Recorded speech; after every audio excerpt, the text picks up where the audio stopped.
굿모닝. 라이온TV의 매일 경기를 있는 남자 라이온입니다.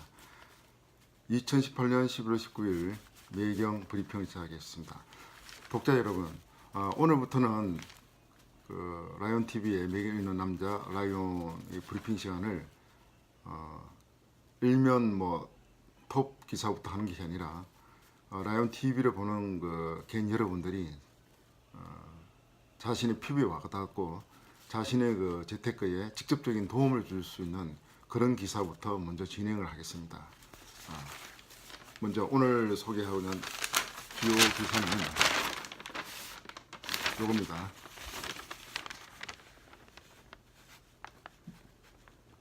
미국에 이어 유럽 시장 적극 공략, 세계 전기차 충전 시장 선점.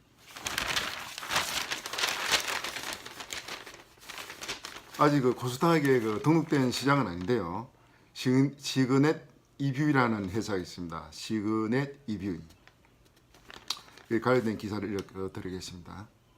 전기차 충전기 시장에서 글로벌 2위에 올라있는 시그넷 뷰 항호철 대표의 책상에는 독일 역사책과 일본어 회화책이 놓여있다. 유럽 전기차 인프라스트럭처 시장의 중심은 독일이죠. 독일 역사에 대한 이해 없이는 다가가기 어려워요. 일본어는 협력사인 마루베니와 더욱 긴밀하게 협력하기 위해서입니다. 마루베니 담당자들이 시그넷 뷰와 가까워지면서 제법 유창한 한국어를 구사하니 나도 일본어를 더욱 열심히 공부해야죠. 유럽 시장은 시그넷 뷰가 한 단계 더 성장해줄 기회의 땅이다. 내년부터 유럽에서는 대규모 전기차 충전 네트워크가 구축될 예정이다. 2020년까지 유럽에 400여 개의 충전소가 설치돼 최대 350kW 용량의 전기를 제공한다.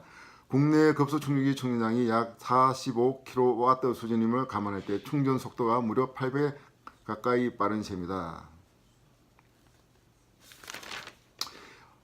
시그넷 뷰의 강점은 유지 보수에 있다. 다른 전기차 충전기는 유지 보수를 위해 직접 기술자가 방문해야 한다. A에서 비용이 많이 들 수밖에 없다. 하지만 시그넷 뷰는 모듈 구조여서 엔지니어가 직접 가지 않아도 모듈만 보내주면 본사에 고친 뒤 돌려보내줄 수 있다. 이 때문에 시그넷 뷰는 전체 매출의 80%가 해외에 발생하고 있음에도 해외 AS 조직이 크지 않다. 시그넷 뷰는 전기차 충전기에서 전반적인 충전 인프라로 사업 영역을 확장할 계획이다. 시그넷 뷰가 전기차 충전기 시장에서 글로벌 2위를 달리고 있긴 하지만 연간 매출액은 지난해 기준 316억 원에 불과하다. 지난해 코넥스 시장에 등록한 시그넷 뷰의 지분의 20%는 황 대표가 보유하고 있다. 그 외 지분은 벤처 캐피탈과 일반 주주 1000여 명이 나눠 갖고 있다. 조만간 코스닥으로 이전 상장할 예정이다.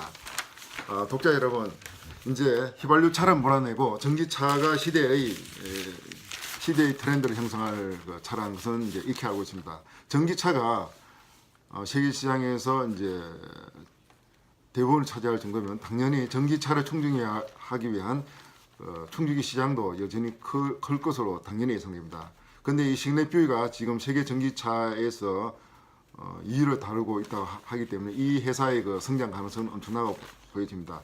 물론 지금 코스닥에 상장을 한 건 아니지만 코스닥에 상장할 것에 대비해서 독자 여러분도 시그넷 뷰에 대해서 관심 있게 계속 눈여겨보시면 나중에 시그넷 뷰를 투자할 경우에 여러분들이 많은 어떤 수익을 거둘 수 있지 않나 하는 측면에서 첫 기사로 소개했습니다.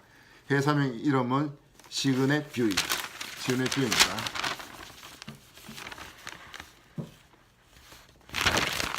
자, 그 다음에 두 번째 중요한 기사는 올 마지막 강남 로또 반포 라클라스 나온다.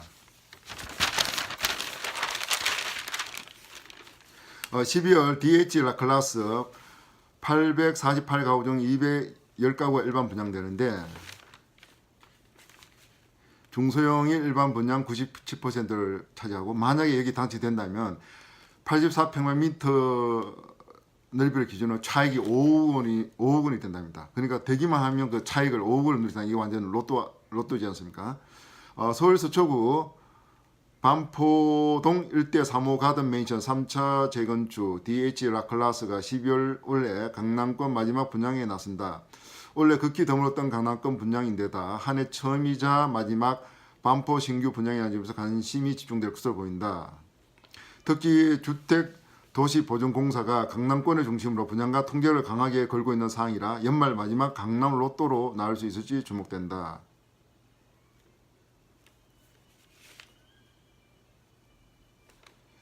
여기서 결국 무주택자 고가점자에게 당첨 기회가 돌아가게 돼 있다. 결국 가점이 낮은 사람이나 1순위 1주택자는 이 단지 1순위 청약에 응모하는 자체가 의미가 없다는 결론이다.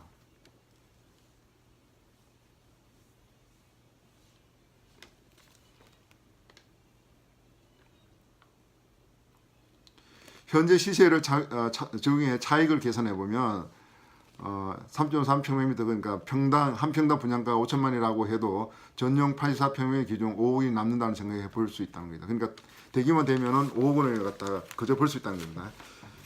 결국 오랜 기간 무주택자로 가점이 높은 사람에게 강남권에서도 핵심으로 꼽히는 반포에 새 집을 분양할 수 있는 기회다. 그러나 정부가 대출을 꽁꽁 묶어 놓고 있어 문제는 자금 조달 계획이다. 지난달 분양을 시작한 서초구 서초동 레미안 리더스본과 마찬가지로 자금 조달은 청약자가 알아서 해야 할 가능성이 크다고 나와 있습니다. 반포 라클라스 소개시켜 드렸습니다.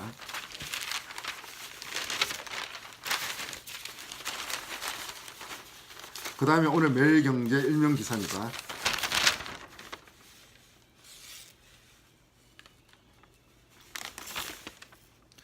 어, 4%대 마이너스 18% 지도자가 바꾼 국가의 운명.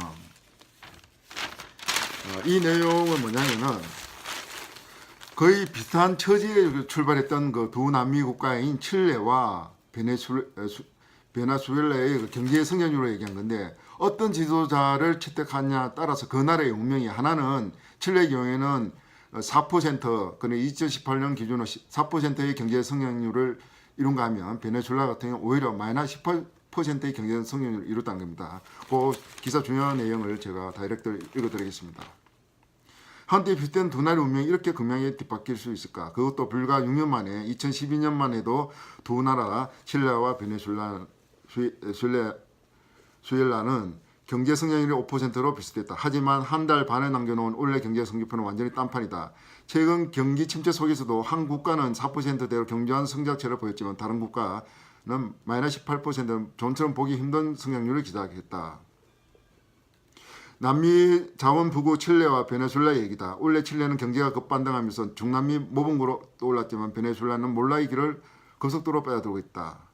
좌파 포퓰리즘, 그러니까 좌파 대중 인기 영합주의에 매몰되어 있는 베네수엘라와 시장 경제 자유를 보장하는 개혁을 단행했던 칠레 정부의 정책 차이에 근본 원인이 있다는 것이 연구 분석 결과다. 미국 DC 싱크탱크인 게이토 연구소는 최근 국제통화기금 IMF 자료를 인용해 칠레와 베네수엘라 경제를 분석한 보고서를 통해 올 들어 두 나라의 경제가 극과 극으로 대비되고 있다고 지적한다.